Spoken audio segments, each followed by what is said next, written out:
And welcome back to Tom and D, the podcast. And man, have I had a great past week. Tom and D. Tom and D. Two middle-aged idiots. What's been going on? Well, obviously, I haven't gotten much to organizing from my move. The room behind me here, it's kind of a lot of boxes still, but the rest of the house is coming together, which is great. I did my performance that I spoke of when we had Galen on the show. I talked about I'm doing a performance of Stravinsky's The Soldier's Tale with a ensemble at the Jacobs School of Music here at the campus of Indiana University. That went off without a hitch on Sunday. We had a great performance, and it was so much fun. I met a lot of people. And then I had my official meeting yesterday with Galen to go over my syllabus and, talk about my parking permit, my ID card, and all that stuff. So yeah, it's official. I'm officially a adjunct lecturer at Indiana University. Love that. Congrats on the new job, buddy. That's Thank great. you, man. And of course, this is going to air at a different time, but tonight the basketball team plays its first official game of the year. Yeah, and I'm glad you mentioned that about it airing because normally we record these, multiple weeks in advance, but I want to kind of push this one up front. Okay. I may try to get this out in the next day or two. Oh, wow. Well, then hopefully I didn't jinx the Indiana game, but I can say this because if it comes out in the next couple of days, we are the number 2 football team in the country, and our schedule looks pretty good for the rest of the way. We might be facing 2 undefeated Big Ten teams in the Big Ten tournament against Ohio State. But we're for sure going to the college playoffs, which is very exciting for 2 guys who've been watching losing football at IU for so many years. Yeah, we've had our years with basketball, and it's been great, but it's been a while. So and basketball and tonight football, things will move. Yeah, well, we know what Kurt Cignetti's been like as a leader. Yes. He's been absolutely fantastic. And so we'll see how things go. I love with his basketball. interviews when they interview him at halftime and we're up like 35-3, and they'll be like, we gave up that field goal. We got to clean some things up. It's like, dude, you're up 35-3, but he never smiles unless it's the very end of the game. They say, can we get a smile out of you? And he'll say, okay, yeah. Smile a little bit. He's all business, though. I like that. Yeah, completely. There's some great quotes that he has, like, I win, Google me. Yeah, that's a great one. That's a great one. That's a classic. And I want to dive in and use Kurt and kind of what's going on with you right now as Kurt Cignetti, that is, the coach for the Indiana Hoosiers football team. He's a great leader. You are too, Tom. But okay. You work with a great team. We do part of your team. Yes, I'm talking about your team with your new job. Dr. Galen Clavio. He was he's the associate dean. He's my boss, so to speak. And yeah, what a great guy. But yeah, it all starts at the top with leadership. I mean, it does. You have to have someone kind of controlling the horse or whatever, or steering the car. You got to have someone who's doing it, who knows what they're doing for sure. So that's a great metaphor. The steering the car or driving the horse? Steering the horse. Clearly, you don't know what you're talking about. No, I the only thing I do have a horse joke though, real quick. Okay. What are the similarities between a good luck charm that's on the side of the Colts helmet and 6-inch stilettos? I have no idea. They're both horseshoes. Love that. Go ahead.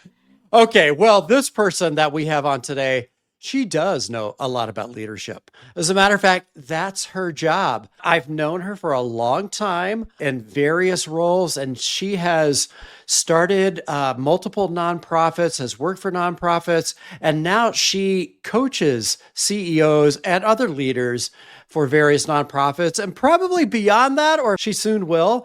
But I think that anyone listening to this, whether you're a head coach of the Indiana University football team. Hi, Kurt. Hi, Kurt. We know he's a frequent listener. He's a big listener. Yeah. Yeah. Or the CEO of a huge nonprofit, or maybe a startup, or even just the craziness of all the stuff that happens at home.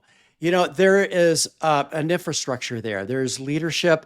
And as someone who has referenced Simon Sinek, Marcia, She really knows this world. And I can't wait to hear all about what she's doing. Marcia Beckner, welcome to the show.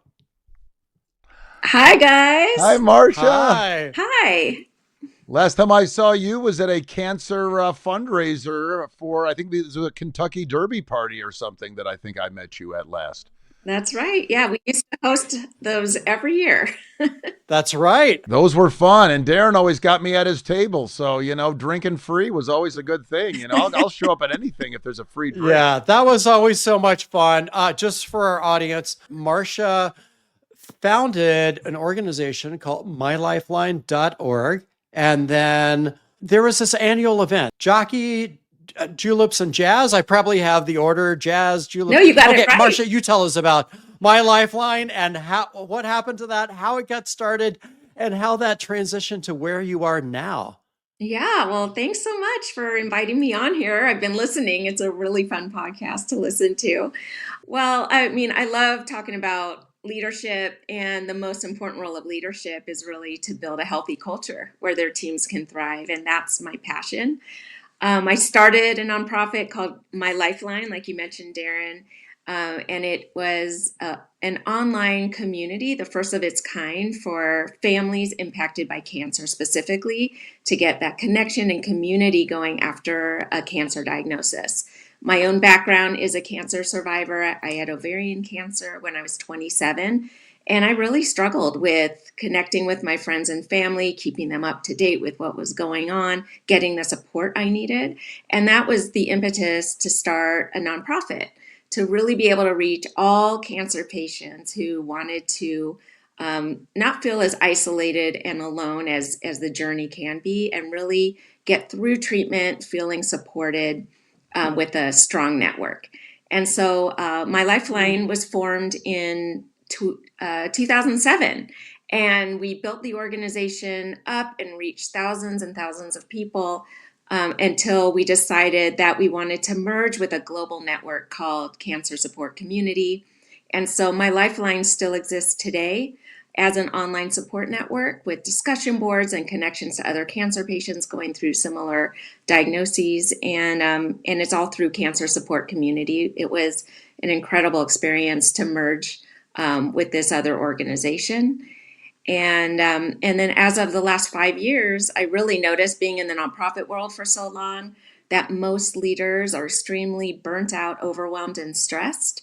And so I decided to start my own thing again 5 years ago, where I'm really mentoring and coaching nonprofit CEOs and leaders to build healthy, inclusive, and empowering cultures where everyone can thrive. That's great. By the way, I see I'm a big cat person. Darren is not. But I just saw your cat come from went into the drawer and then came around and Yeah.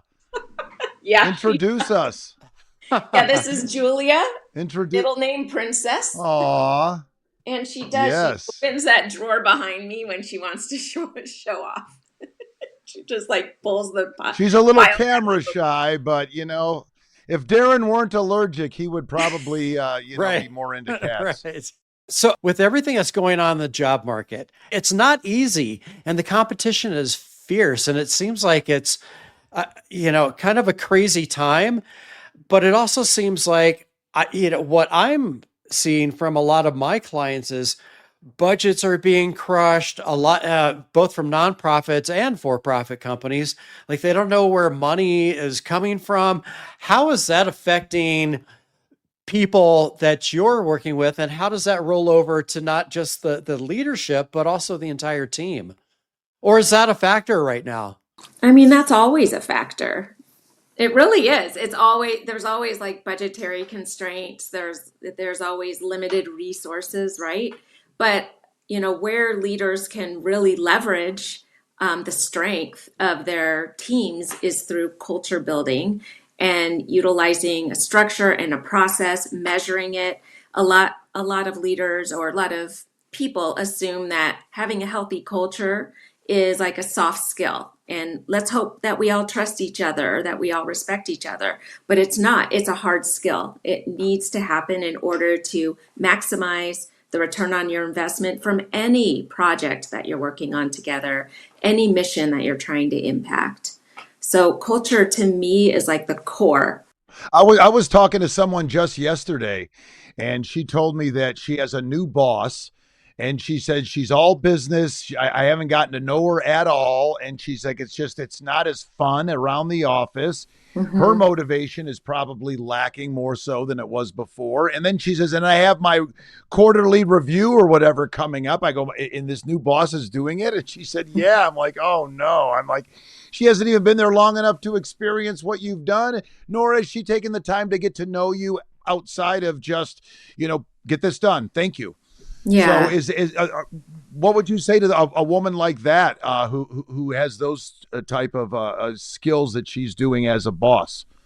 Well, I would say, like, your friend, what does your friend have control over with this new boss coming in that hasn't really gotten to know her? I mean, you can lead from anywhere. You don't have to have the big job title. So your friend can, proactively try and get to know her boss and really like start to manage up, kind of like coach your boss on like how to like build a connection together, because you will get so much farther together than you will, like not knowing each other and just like harping on the deadlines. You can really you can really make a bigger difference if you and your boss are in sync and have a personal connection. Not that you have to be best friends, but what's that old adage that says that people won't care about your organization unless they know that you care about them first. And so, and maybe Wow. Yeah. No. That. your friend can like be the first to do that with her boss instead of waiting for her boss to do it. But why? But why do you think the boss? Obviously, you don't know these people personally, but why do you think a boss? Because I've had bosses like that. Where is this school of thought coming from them in the beginning? Because I know that when I was in school, they weren't teaching me to be an asshole. They were telling me to, get along with your fellow workers. I'm just wondering where these people come from. I can vouch for that. Tom truly learned that on his own. That is funny. Yeah, I mean, a lot of people just aren't trained, right? They get, higher and higher levels of position or responsibility because they were good at the last job, maybe as an individual contributor, but they weren't given like management training. And more than management training, like become like a coach to your employees who report to you.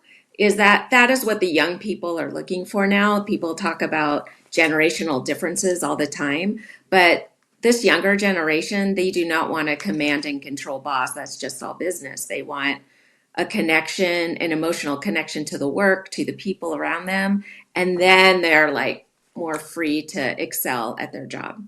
Yeah, because I personally think and that to be happy in this world and to be, obviously you have to have a job, you have to make money. I mean, there's certain things that you can't get past.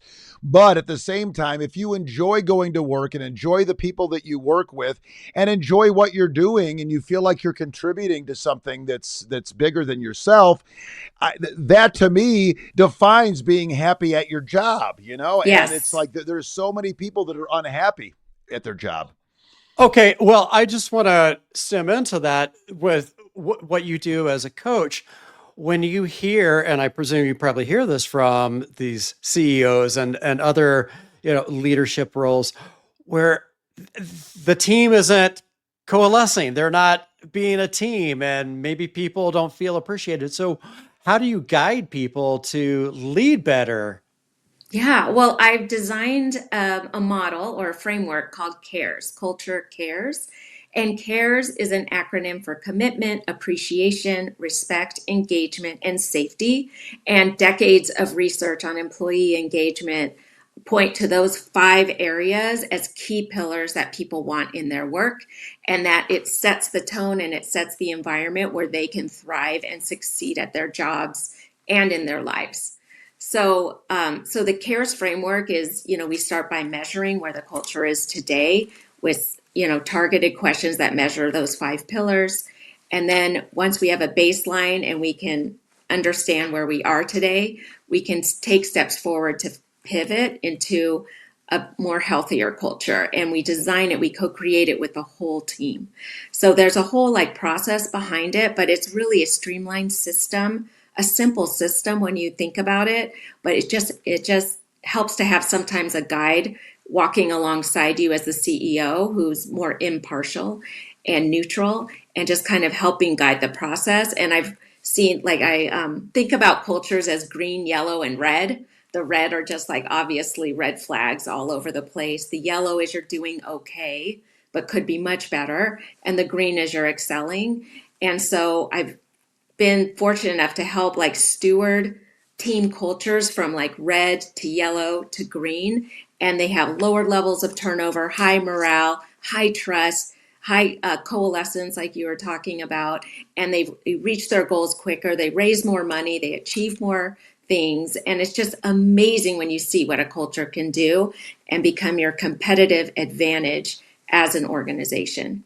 I also think having a ping pong table somewhere in the office is always a good thing, and maybe even having a wet bar. I mean, those. It's like people want to have fun when they're at work, so have a scotch. So and play a little true. bit of ping pong. So true. Actually, that is what the research says too. I bet it does. No, I say that jokingly, but when I've gone to offices before and they've had some sort of a, whether it's a pinball machine or some sort of a room where people can kind of hang out and socialize when they're not, have to be in front of their desk, I think builds a lot of camaraderie and some of that friendship you talk about, where it doesn't have to be best friends, but if you and your boss play a game of ping pong together, you've done something that you normally would never have a chance to. So yeah. Exactly. Yeah. So how do you monitor people along the way? I mean, obviously you're looking at, like you said, you're kind of measuring things beforehand, comparing them to how they're progressing and where they want to be. But are you able to monitor like how they're actually putting these, the CARES program into action? Or do you? I do not do any of that. This is not I'm curious. Heavy-handed. This is No, I'm curious. Is it just like getting their feedback? Like, this is what Or I do you did put today? little cameras up in Right. their office, like Right. behind a plant Right. so they don't notice? And you're like, are they really doing what I'm teaching them? Well, I wonder, like, from the boss's perspective, they're making it happen, but maybe from like a coworker or an employee's perspective, it's like, they're not doing any of that. Come on. Yeah. Well, I mean, part of the CARES process is that we have a whole team visioning session where we co-create the CARES roadmap going forward. We see our starting place, we design our future and envision the future, and then we all create a roadmap together. And, an example is a story I'll tell about a current client I'm working with. He's a founder and CEO of an amazing nonprofit. And when I started working with him, he had a lot of self-doubt. He thought he was holding his organization back. He was a real people pleaser and hard to kind of tell people, guide people in ways that were more productive versus destructive. And after 2 months of working together, he said he feels like a completely different person, both professionally and personally. He was able to establish boundaries. And then a couple months later, we did this CARES visioning session. And he said the day after that happened, he said people were happier at work. They were smiling. They were laughing. They were getting along. They were excited for the future. So there's no cameras in the room for me to know that for sure. I just trust the client that I'm one-on-one mentoring over here and encouraging him. But it works. I've been doing this for 5 years, and every single time, it works. There was another leader I was working with when I was telling him about CultureCares. I did one team building workshop for him. He was the CEO of a quantum computing company, so not a nonprofit. And I told him about CultureCares. He said, "Oh, we don't talk about culture here." He goes, "We just do it." Well, 6 months later, he was canned and gone, and they had another CEO in his place. And I just vehemently disagree with not talking about culture with your team. The more you communicate, we want a healthy culture. What can we do better? Just even talking about it as a goal, as your leadership goal, and being vulnerable and saying, I'm not exactly sure what everyone needs. I have office hours. Come talk to me one-on-one. We're going to do a team session and create a plan. But even just that before you get farther, it works. It's really just about talking about it and putting a stake in the ground that we're going to be a healthy team. I love that. With my team, when we do these big projects, and sometimes, we'll work on things for months or even a full year doing like a big package of deliverables. And of course, we'll work on things and try to improve that. Not just the deliverables and the quality of what we're doing, but making sure that we have a good time. And sometimes that just starts at the very basic, like, are we getting paid enough? How are the hours? Yeah. Are we being safe? Yeah. Is our gear working properly? Are the conditions right? But also, like, how can we make this more enjoyable? But we always try to do a lessons learned about what went right as well as what went wrong. So it's like, okay, this went really right. Let's do more of that. Yeah. Let's try to implement. And not to say that things always go perfectly, but I think that it usually becomes pretty healthy and happy. I don't know. You'll have to talk to my team. Maybe they'll feel otherwise, but that's the feedback I'm getting, at least. Sounds good. No, I love that. I mean, just setting aside time to evaluate how things went with the last project, what worked, what didn't work, what can we do better, just making that like a quarterly cadence or a yearly cadence. I mean, I would say more than yearly, but it's a good touch point. What would you suggest for me? I'm going to be having my first class in January. I know that you don't typically talk to professors or lecturers about how to bring some of those same ideas to a classroom, but would you suggest some of the same things? Or, I certainly think that my passion I'm going to be teaching voiceover stuff, and my passion for what I do, and wanting people to learn and people to improve, and I think part of it will just be my energy and my attitude. But are there certain things that you would maybe suggest from a teacher standpoint? Yeah, like in a classroom setting, people are people everywhere, right? And you're the leader of the group. So like just thinking about it through my CARES lens, you want them to be highly committed. CARES is that acronym, highly committed, feel appreciated, feel respected, be engaged. And engagement is motivated, and helping them master something new that motivates people. And that's what you're teaching them. And then safety, of course, is the basic. Like Darren was saying, safety, security, pay, that's not really relevant to students, but essentially psychological safety. Right. It could just be safety in the fact that they know that I'm someone that they feel that is not some creepy, whatever. I mean, just being there as their friend, and I mean that emotionally safe as well as physically emotionally safe for Darren. He needs that when he's hanging around me. Well, you want to be heard. I would think as a student, I remember talking to my own kids when they were in college. And like, this professor never listens. Like I wanted to talk to him about this. And it's like, it's on the syllabus, or it's in the assignment. But they might have a unique question. My door would always be open. I mean, if a student wants to come in early to talk to me or stay late after class, I'm not going to say, go look at the syllabus. I'm going to say, well, tell me what you're having problems understanding, or how can I help you to better feel better about, what you're doing right now in the class, or whatever their concern would be, I would think. Yeah, I think it's really powerful when a professor says, this is a safe space for open conversations. You can make a mistake here without being, humiliated. You can, we can all do that. Like, we'll all make mistakes. Like, normalize that kind of taking a risk and asking a question. There's no. I'm going to write that down. Yeah. Yeah. Don't say that's a stupid question. Okay. Note to self. What the hell kind of question was that? Don't use the word dumbass when talking about your students. So Tom used an anecdote about a friend of his. I have a friend, she's actually a relative, that is... Or a relative friend, it depends on how you look at it. She works for a nonprofit and has for years, and it's gone through a lot of leadership changes. And it's also gone through a lot of budgetary changes. She doesn't get the annual raise that she was initially promised. And they are squeezing the number of people that have been allocated to do all these different roles and just putting it on fewer and fewer people. Mm-hmm. And with lack of grants, with lack of funding, with the onset of AI threatening to potentially replace a lot of positions too, and that's been some talk that a lot of people are, I think, kind of scared, and that goes back to the safety part of it too.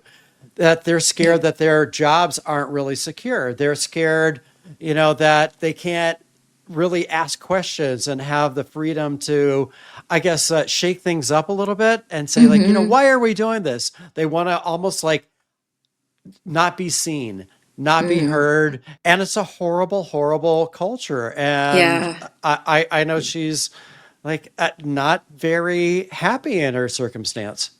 Oh gosh, I don't know who would be. That sounds Terrible. Yeah, one of like the red flags of a toxic culture is that people fly under the radar, which is kind of what you were saying, right? Like, I just need to, not be seen, not be heard, not ruffle any feathers. And how, impactful are they in their roles if they're constantly worried about losing their jobs or not being able to speak up? That is psychological safety, having the freedom to speak up in a respectful way, of course, but to ask the questions that matter to them. It kind of reminds me of the movie Office Space. The guy who's like, they keep on moving him to the basement. Right. And he's down there with his red stapler, It's just like, this guy just keeps on, he talk about flying under the radar. They got him literally underneath the building, Oh my God, Tom, that is like genius reference. And maybe that's the next stage of CARES. You can actually hypnotize them to not give a damn. Take the copier out with a baseball bat. I mean, those movies are like built kind of from some true things that really happen out there. Oh, absolutely. Active sure fiction. They are. Yeah. So I'm sorry for your friend / family member. Relative. Right. Exactly. Well, I think that things are going to start getting better. I know she has a plan, but I know she's been asking some questions and trying to get some answers. But I think even from the leadership side that they are reluctant. So, there are all these layers of leadership. Yes. Too. And I guess that's actually a really good thing too to sort of address is, what is a leader? I would love to hear your thoughts on like what makes for a good leader or what makes for good leadership. Yeah, well, leader, like I mentioned before, is not like a job title.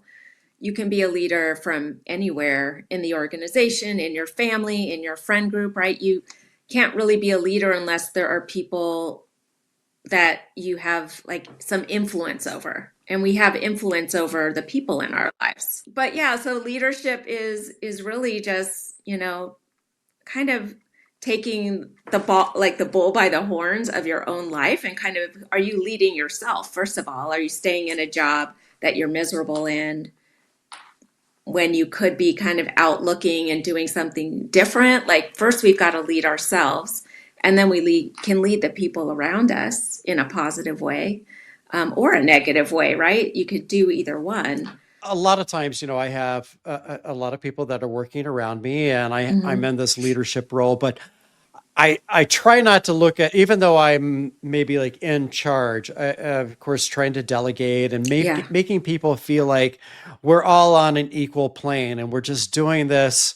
We each have a role to play, and maybe this is my lane, this is their lane, we'll cross over, but we all have this importance, to this sort of, gestaltist thing, where the whole is greater than the sum of the parts. Right. And I don't know, that's from my perspective, that's kind of how I look at my own role as a leader. Yeah. Not to say I try to shy away from it. I'm happy to take that role, but he thinks he's the leader of this podcast, but little does he know, even though I just have one fucking letter. You got a whole name, and it comes first.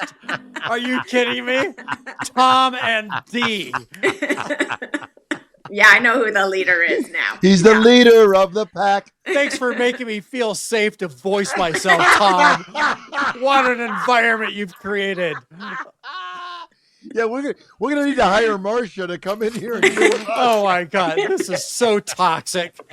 Toxic culture. Tom doesn't care. What's a new acronym for I don't give a shit?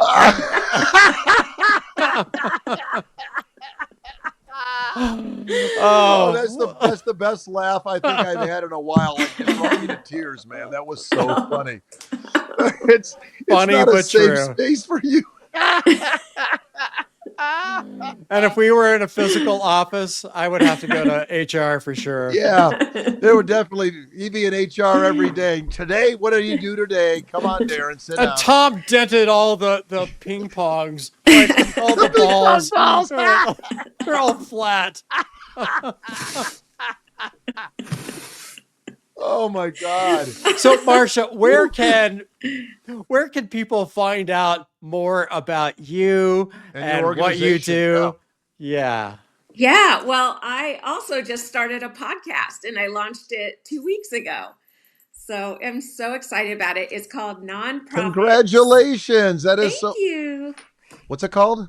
It's I'm called sorry, what's it called? Nonprofit CEO Spark. And it's really like short, energizing episodes to help leaders of nonprofits. Smart or Spark? Spark, SPARK. Yeah, so you can find me there. And my website is CultureCares.com. And you can find out more about my work there. And I would love to hear from you. Fantastic. And I'm so glad that you brought up the podcast because I've been an avid listener. So I love it. I think it's really, really smart. And it's a better, let's say, a less toxic environment than we have here. It's a safe space. Yeah. Well, if you ever want to have us on, we could just reverse the roles and you could interview us. I don't think it would do much for your audience, but we'd be willing. Yes, once I learn how to do guests, I will.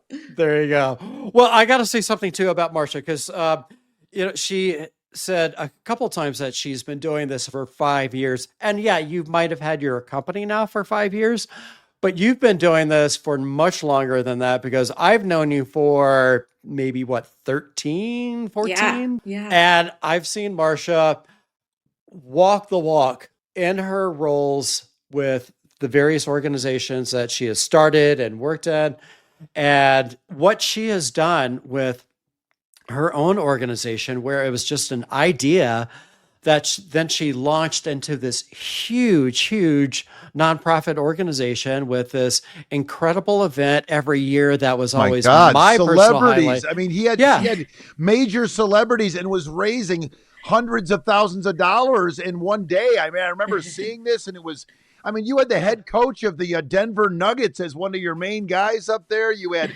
celebrity football players, people from TV and radio in the city. It wasn't just some small little event. It was the event. Yeah. Marcia, you are far too modest. So you're not tooting your own horn enough. So let us do that. Thank you. That's very sweet. I think you should write a book one day. You should.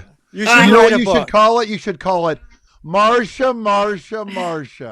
Oh all about the Brady Bunch. You had to do it. I had to. I said that I would bring that up, and I said I bet she's never heard anyone ever say Marcia ever in her life. No. Only since the 70s. And daily. And daily for a while. And if you see the podcast, I'll keep it in this gallery form. That way it kind of looks like the Brady Bunch. Exactly. Here's a story of a lovely lady. Well, you are lovely, Marcia, and we are so lucky to have had you. Bless us with your presence, because you are incredible. And I know that the sky is the limit, because as the sign says behind you, you are meant for great things. And I have no doubt they will continue. Thank you. Thanks for being here. Thank you, guys. Really appreciate you coming on the show. Oh, thank you. I'm loving your podcast. Bye. Wow, that was so cool. Leadership, again, basketball, football, your new job. I was trying to find a theme there. No, there is a theme there. There's a theme with leadership. Like she said, even if you are at home and you're a homemaker and your leadership skills are raising your children, or, or being on the homeowners association in your neighborhood, or whatever you do in your life, you've got to, know what you want, and you've got to approach it with that acronym that she said, the CARES acronym, because those things will do nothing but help you.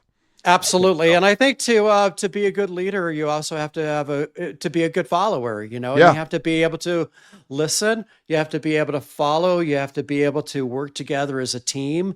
And speaking of team, go Indiana. Go IU, buddy. All right. Buddy, you're the best leader. You are Tom. I am just D. You're just D. Love you, buddy. Love you too, man. Later, dude. Tom and D. Two middle-aged idiots. This podcast is produced by 224 Media with voice and audio support by Fry on the Fly Productions.